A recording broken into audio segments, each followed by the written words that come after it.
Shadowheart's extended family, a bite-sized elder brain, Minthara's underwear, and a lot more is hidden just out of view in a special location called the Asylum. The developers use this area to store NPCs and items until they're ready to make their appearance, or to hide old content that is no longer used in the current version of the game. Just like in Act 1, I used tools to get here, but the game itself is unmodded. Let's start with God's favorite princess, or in this case, princesses. If you let Shadowheart kill the Night Song and become a Dark Justiciar, this dummy is who you actually see and hear during the scene. You could tell there was something going on, since she will always be wearing her default circlet, even if the real Shadowheart is wearing much more stylish headgear. Why did the devs bother with this? Because the appearance of a character is set as soon as a cutscene starts, even if they change their look in the middle of it. The full set of Dark Justiciar gear that Shadowheart automatically equips is right here on the ground. Selûne Shadowheart over here was designed to be used in an old version of the scene where Shar torments Shadowheart for sparing the Night Song, but in the current version she doesn't show up. You can tell it's an old model because she has an unfinished hairstyle that is never used by Shadowheart in the final version of the game. After Shadowheart deals with the Night Song, this is the spot where she appears while Happy Shar or Angry Shar is talking to her. And where is Shar herself? She's right over here. Whenever Shar speaks to Shadowheart, this is the source of that voice. It wouldn't matter what she looks like since you can't actually see her in Act 2, but she already put on her good vestments because she's going to make a much bigger appearance in Act 3. And she's only level 1? Psh, some god she is. Yeah, I should have known she wouldn't like that. Wait, you too? But hey, if you want an extra Spear of Evening and a couple more tadpoles, I won't tell anyone where you got them. On the other hand, Selûne's Spear of Night is over here. If you spare Nightsong and invite her to camp, this is the weapon she hands over to Shadowheart as a reward. The mace right next to it is labeled as a backup weapon, but it's never actually used. Perhaps at some point the spear would have been in Aylin's back pocket, and if she found it missing, she would have given you this piece of junk as a consolation prize. Okay, this group is going to take a bit of explaining. They're all connected to Shadowheart, with these two in the front being very old versions of her parents. With not only different names, but also different races. Her mother is an elf, while her father is human. These other three all have placeholder names, but their internal labels reveal who they are. This is the Mother Superior, though it's clearly not Viconia. This one is a Torturer. And finally, the files appear to say that this is Shadowheart's sister. The only reference left to any of these characters is in the file for the cinematic that shows when riding the elevator down into the Gauntlet of Shar, but that scene has nothing to do with them. And no, nothing happens if they're on the elevator with you, I checked. And if that's Shadowheart's sister, then why is she a human instead of a half-elf? Something's missing here.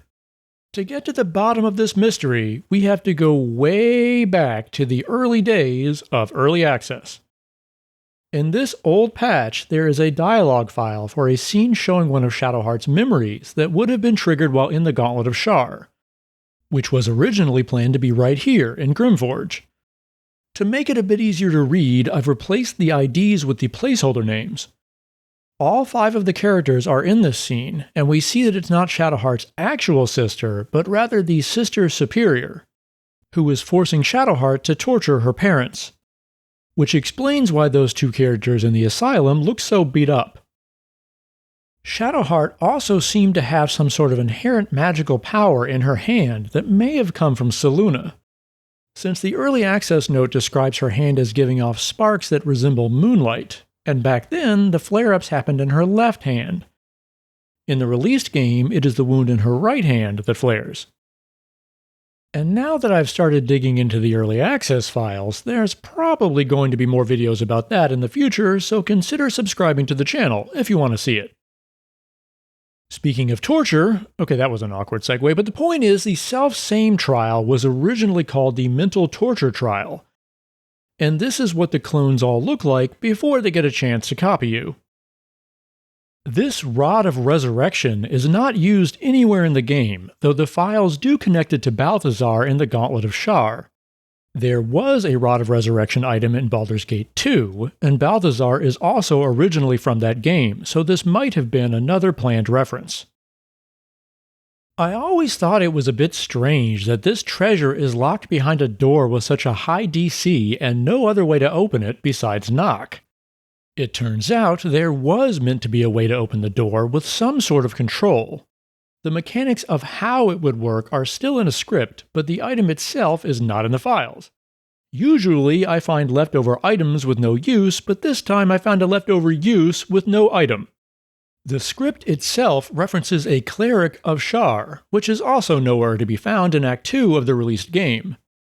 It's possible the character was replaced by Lithindor, who has his own secret treasure, or perhaps it was meant to be the original version of Nightsong from Early Access. Urgir's memory foam mattress is just an item, but it's given a special status that allows Speak with Dead to be cast on it. The corpse you're actually speaking to is this bed, up in the asylum. That's why it glows when you have Recast Speak with Dead active, just like any other corpse you can speak to. Not a question, but good. This version of the Librarian is actually a character that has the Silence Aura as a passive and the ability to summon Justiciars. It's so old that it has deprecated on its name in the files. The current Librarian is just an item, and destroying it simply removes the silence field from the room.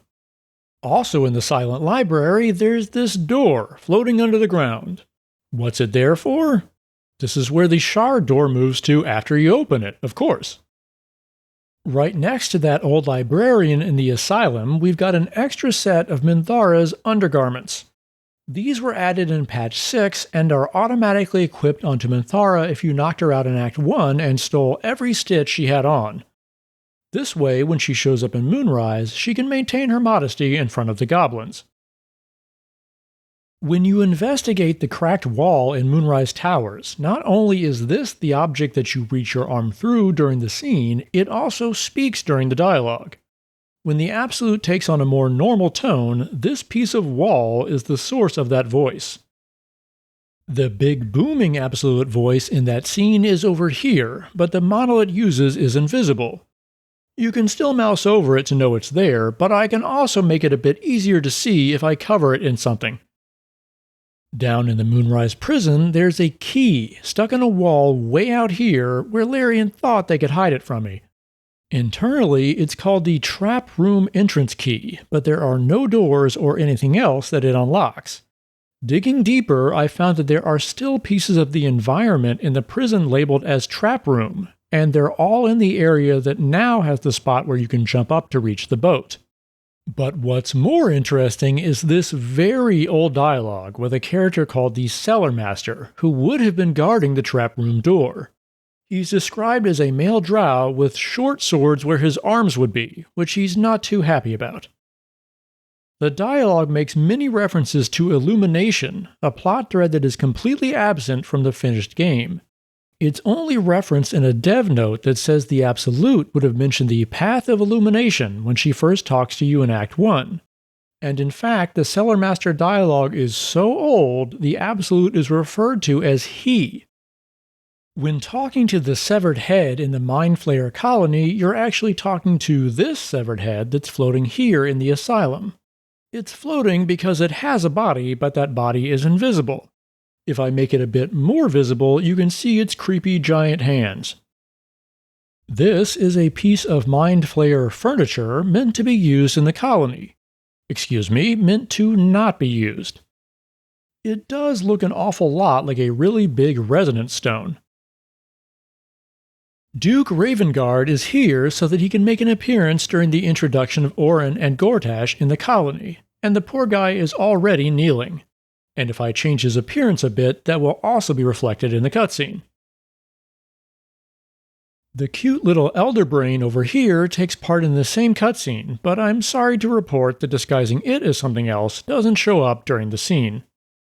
Oh, and hiding under the brain is Ketheric, or rather a dummy version. When it's time for Ketheric to transform into the Apostle of Myrkul, this is who is speaking to you and swan diving into the pit. And of course, the voice of Myrkul that you hear during that scene is actually this guy. But hey, he's level 3, so at least he's got Shar beat. So, what about the Apostle of Myrkul itself? Well, there is one hiding off stage over here, but this is just a dummy that is only used to show the Apostle burning up at the end of the fight. The one you see crawling out of the hole and fight against during the battle is Ketheric. That's why you can stick a big pile of gold in his pocket before the fight, then use the Twist of Fortune mace to finish the Apostle in one smack. Everything that makes him into the Apostle of Myrkul, from stats to spells to visuals, is wrapped up into one buff that is applied to Ketheric. But that same buff can be applied to anyone, giving them all the same benefits. Though you do also lose the ability to move. Unfortunately, the scythe is sold separately. It's hiding off stage in the asylum until it's time for Ketheric to pick it up. And it's not possible for a character to equip it. Okay, it's not supposed to be possible. You even gain access to the Apostle's signature attack. Oh, whoops. Well, at least I killed the Elder Brain. And when I say that anyone can become the Apostle of Myrkul, I do mean anyone. Before that fight with Marcus starts, all of his ghoul friends are just hanging out inside the inn off stage. I've set their faction to friendly for the moment, but I could make them friendly only to me and let the Harpers take care of them. There's an extra winged horror up in the asylum that is labeled as Mole Kidnapper, but it doesn't actually take part in the cutscene. Again, I've made it friendly so that we can get a close look at it, but it's naturally hostile. Though I'm sorry to say that killing it doesn't stop Mole from getting kidnapped. It may have been used in a past version of the scene. If you let Isabel get taken by Marcus, you'll trigger the scene where Last Light Inn is overtaken by the Shadow Curse, starting with Fist Ulthred. But if he was somehow already dead before this scene happens, someone needs to fill in for him. That someone is up in the asylum, and his name is Tav.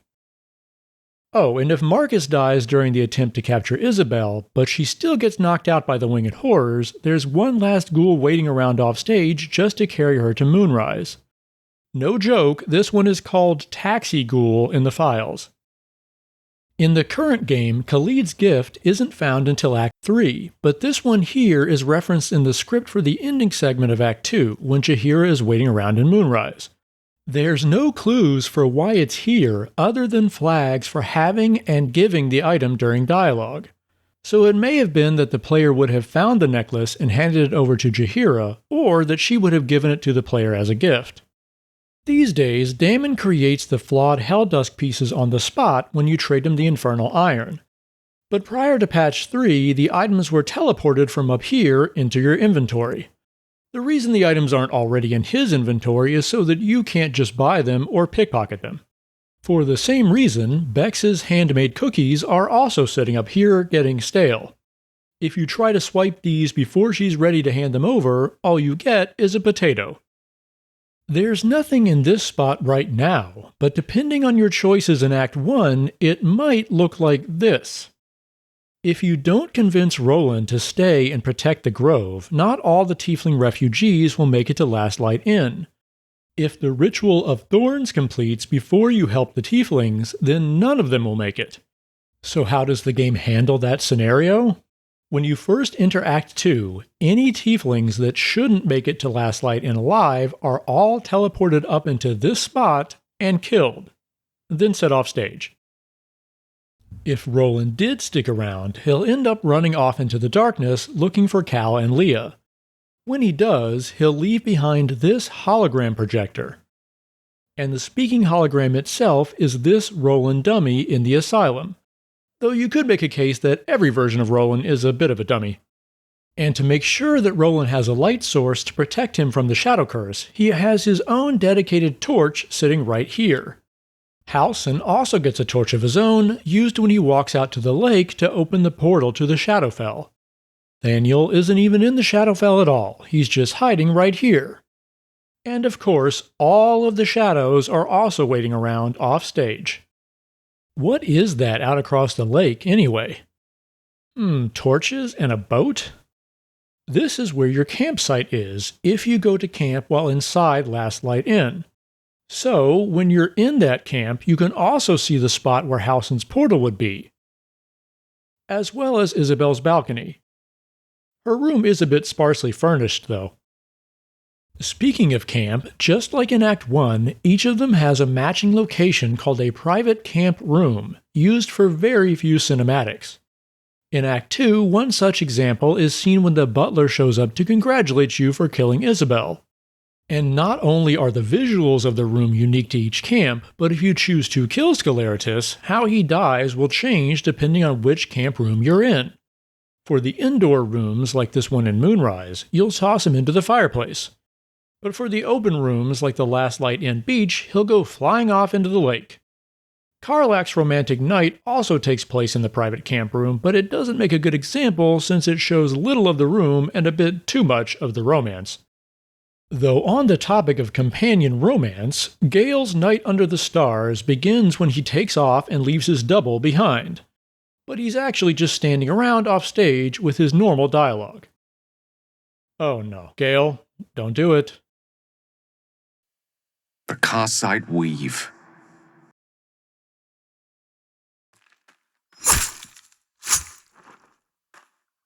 The Starry Night scene itself takes place here, though there's no blanket at the moment. If you do move on to the romantic version of the scene, you'll end up here, in Gale's home in Waterdeep. He wasn't kidding when he said he had a lot of books, though he never actually mentioned playing the piano. Out past the balcony is a full view of Waterdeep. It may be that the statue in the distance is meant to be one of the walking statues of Waterdeep, possibly the Honorable Knight. Of course, the pixie is here in Act 2, but as usual, she and the monk are always hanging around since you can talk to them anywhere. But you don't even need to save the pixie from Karnas since you can just swipe her bell from right off the ground. If Karnas was set off stage at his spawn point, then he couldn't participate in the dialogue with the caravan. So instead, he's spawned up here and given a really long dialogue range. When you play the lyre, he'll teleport down to his starting position. You can talk to him up here, but the camera really wishes you didn't. In early patches, this shadow barrier was down in town, where Oliver's fight takes place, but it has since been moved up here. The real Night Dome is waiting in place offstage. Nearby, there is a hidden trigger right next to where Arabella is standing that is designated as a spot for her father. Oh, but he would probably be alive. I say this because there is also a position for him in camp. And not only in Act 2, but also including the Act 3 camps where Arabella has her own designated spot as well. So it seems that at some point in development, it was meant to be possible to save Arabella's father, and they would stay together in your camp. Just like in Act 1, these are a bunch of backups and placeholders for the Emperor and Dream Visitor. The real Emperor is hiding here at the end of the line. Though right in front of him, we find this character called Scourge. He's not used for anything in the game, with nothing but basic character information and visual data, which makes him kinda look like The Rock. In fact, that visual data first showed up all the way back in Early Access Patch 5. His faction ties him to Moonrise Towers, and he's a global character, meaning he could have been intended to be part of Act 3 as well. Who knows? This spot is empty, but way above it is a floating chest that's never used in the game scripts.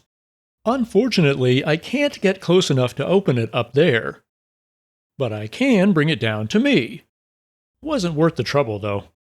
If you blow off the warnings from the Dream Visitor and try to leave Act 2 without defeating Ketheric, you'll be turned into Mind Flayers and get a game over.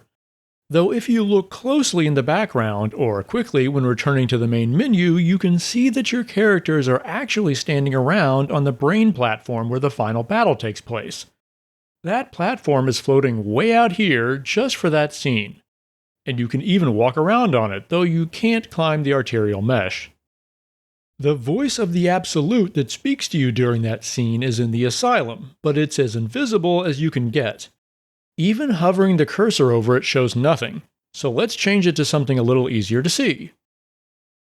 It's possible to reach this asylum by using the same trick I explained in the Act 1 video. After you've got your friends inside the crate, drop it off here in camp near the magic mirror. The spot you're aiming for with the crate is right here. Open it, close it, drag it, save, reload, and there you are. When you successfully finish the act and leave for Baldur's Gate, if you lifted the Shadow Curse, you'll see a cutscene of Moonrise and the rest of the town being cleansed. There's a copy of that whole chunk of the map out here just for that cutscene, though the inside of Moonrise Towers has seen better days. Before you actually reach Act 3, there's just a bit more to see, starting with the cutscene between Gortash and Orin. Both of them, as well as the Flaming Fist disguise, are hanging around in this unnecessarily big asylum. The painter in that scene never speaks, so he's not here. And that scene itself takes place here, though it's pretty much just a copy of Gortash's real office with slightly different lighting. Once you go to bed, you'll be rudely awoken by the voice of the Absolute, who is once again hiding back here, totally invisible. And what's this Traveler's Chest here for? If you watched the Act 1 video, you might have already guessed. Once you go inside the Astral Prism to help the Emperor, the prism can't be in your bag at the same time, so it's moved to this chest. But if you leave the astral plane even by teleporting, it goes back into your bag. So I'll have to bring the chest to me to show it to you. After you deal with the Gith and finally meet the Emperor, it would be extremely painful. He'll show you a number of locations while describing his backstory. So let's take a closer look at him.